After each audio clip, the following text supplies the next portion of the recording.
Well, here's the problem. There's no vacuum attachments to fit under there to clean that dust out of there. But I may have come up with a way to do it.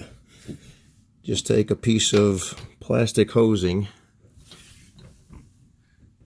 stick it into the end of your vacuum, and then as you stick it under there, block the air with your hand, and then maneuver the hose around,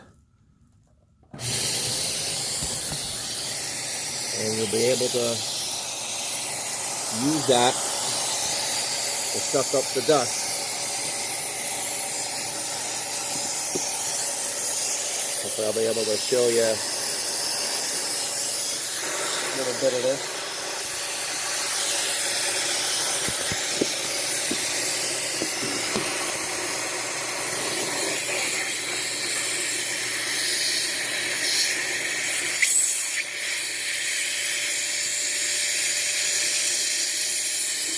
As you block the air, now the end of the hose becomes a little vacuum. It'll be a little bit of work.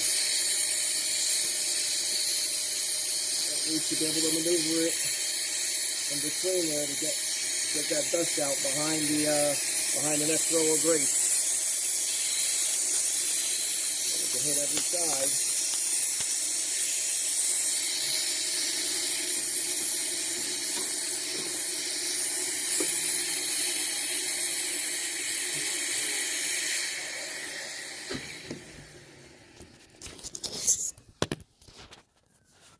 So unless you got a better way to get behind there, this is a way to do it.